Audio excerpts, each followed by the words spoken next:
Welcome to The Explainer. Today, we're digging into a conflict that, according to some very detailed strategic analysis, sent shockwaves across the entire globe: the 2026 U.S.-Israeli war on Iran. Using the source material that informs the headlines, we're going to break down the opening shots, the immediate fallout, and the huge strategic questions that came right after. So let's set the scene. The date is February 28, 2026. According to multiple intel and news reports, this is the day a new full-scale war just explodes in the Middle East, and it seems to have caught a lot of people by surprise. And you have to understand, right from the get-go, the stated goal from Washington was crystal clear. Source documents point to this quote from President Trump, and it shows the objective wasn't just military, it was openly about regime change. Okay, so with that goal in mind, how did this whole thing kick off? Well, our first section gets right into that initial, overwhelming attack, codenamed Operation Epic Theory. What the sources are describing here is a massive, coordinated assault. The U.S. called its part Epic Fury. Israel's was Roaring Lion. And the timing here is absolutely crucial. Reports emphasize this was a daylight preemptive strike, which is pretty bold. It was designed for maximum psychological shock, hitting all these strategic targets at the same time. But here's the thing, this wasn't just about blowing up military hardware. Analysis from multiple sources confirms the main goal of that first wave was way more ambitious. They wanted to take out Iran's leadership, all of it, in what's known as a decapitation strike. And wow, was it effective. According to intelligence reports, the strategy was brutally successful. We're not just talking about a military strike. This was a full-on decapitation. As you can see, the very top of Iran's political and security food chain, including the supreme leader himself, were all confirmed killed in those first few hours. And it's hard to overstate the sheer scale of this operation. It was just staggering. Reports from sources like the Congressional Research Service detail hundreds of individual attacks from the air, from the sea, using everything from Tomahawk missiles to the most advanced stealth bombers. And just to give you a sense of that scale, military analysts report that Israel, just Israel on its own, used over 1,200 munitions in the first 24 hours.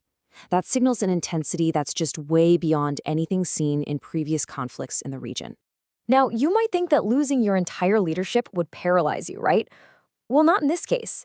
In fact, the analysis shows Iran's response wasn't just not paralyzed, it was shockingly fast and widespread, and it immediately blew the conflict up into a full-blown regional war.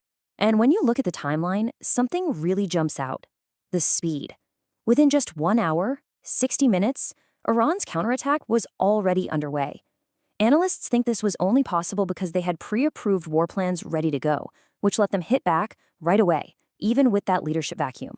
And Iran didn't just fire back at Israel. Nope. They went after U.S. military installations all across the Gulf, hitting American assets in 6 different countries. Just like that, a targeted strike turned into a massive regional war. Okay, so with the region erupting, the fallout almost immediately spread way beyond the battlefield. It hit something everyone feels: the global economy. And it hit it hard. Iran made its next move, and it was a big one. The Revolutionary Guards declared the Strait of Hormuz, one of the absolute most critical energy choke points in the world, completely shut down, closed to all traffic. They threatened to fire on any ship that even tried to get through. And the effect? It was instantaneous. You can see it right here in the maritime data from Windward. Traffic through the strait just collapses, down 61%. In response, shipping companies scrambled to reroute their vessels, causing traffic all the way around Africa's Cape of Good Hope to more than double. And of course, when you choke off a huge chunk of the world's oil supply, that sends a massive shockwave through energy markets. According to Al Jazeera, the price of Brent crude oil shot up 9% in a single day, hitting a 7-month high and sparking fears of serious global inflation. So, all of this, the region in flames, the global economy taking a nosedive, brings us to the really big question: the strategic endgame. Analysts started asking, what are the unintended consequences of this whole push for regime change? So yeah, this became the question everyone was asking. I mean, the decapitation strike was technically a success, but think tanks and research groups almost immediately started raising serious doubts about whether the war could ever achieve its stated goal. And here's where we see a huge disconnect between the goal and the likely reality on the ground. The stated goal was to empower the Iranian people, but what experts warned was that the most probable outcome was a super dangerous power vacuum, one that could lead to total chaos or, even worse, a military takeover by the hardline IRGC. With so much uncertainty, financial analysts started mapping out the possibilities. They basically saw three ways this could go. Best case, a short 2 to 3 week war with minimal damage. But the worst case scenario was pretty bleak. A long, drawn-out conflict leading to a severe global market crisis. And really, this all boils down to a central warning we see throughout the analysis, which is just captured perfectly in this quote. It points to this powerful theme from the source material, that when it comes to wars in the Middle East, huge, unintended consequences aren't the exception. They're pretty much the rule. So when you piece it all together, the source materials paint this really powerful cautionary picture. They show a conflict that started with a precise, calculated strike, but then spiraled almost instantly into regional chaos.